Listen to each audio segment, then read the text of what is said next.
Thought this morning I would come to you from the backyard again and just talk about, or briefly discuss, one of the more concerning crises on the horizon and offer what I think is a meaningful and practical solution. We have, over the past couple of years, it's no big secret, a real crisis that is emerging when it comes to caregivers. And there's been some attention given to caregivers like nurses or doctors, and that's important, and we definitely have a crisis on our hands on the horizon when it comes to the medical profession.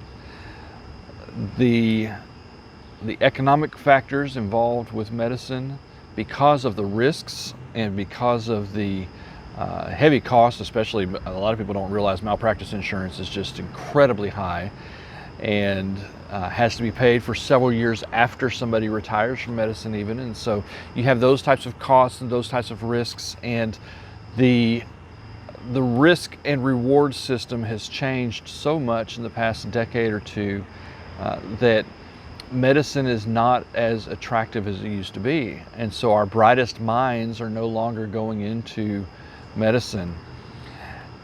And that's creating a crisis on the horizon. Anytime that an activity thins the herd, as it were, the next generation pays for it in unintended ways.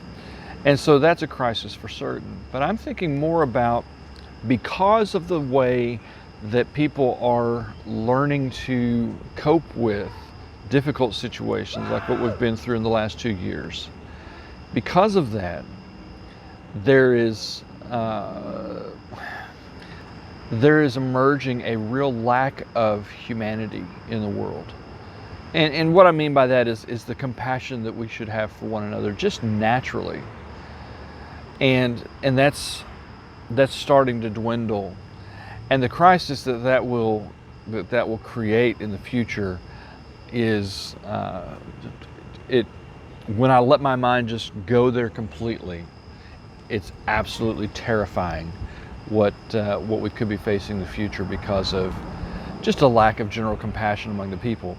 Because that's going to push its way into places where we desperately need compassionate people, like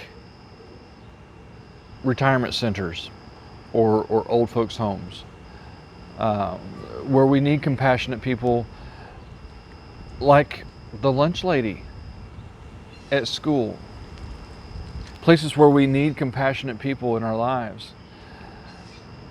And the thing about really compassionate people is, and the really compassionate caregiver is, they're not focused on themselves. And so they have all of these emotions and all of these thoughts, and the angst of the last couple of years has really been building. And you can start to see in their eyes, if you know somebody who's in the caregiving industry, just observe, just look in their eyes, and there is a sadness and a type of tiredness. It's like when Bilbo talks about being feeling like he's butter spread over too much toast or something to that effect. They're just thin. They're just worn thin and worn out. And when people are in that state, I found that what is the most helpful, what is the most therapeutic for somebody who is just worn thin and worn out, is to be able to talk.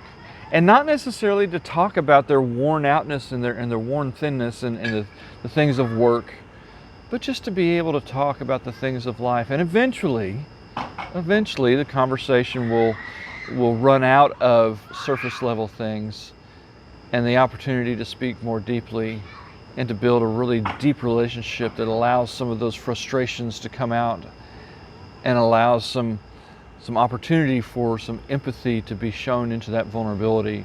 Eventually that will emerge. Our caregivers, whether it's the nursery school teacher, or whether it's the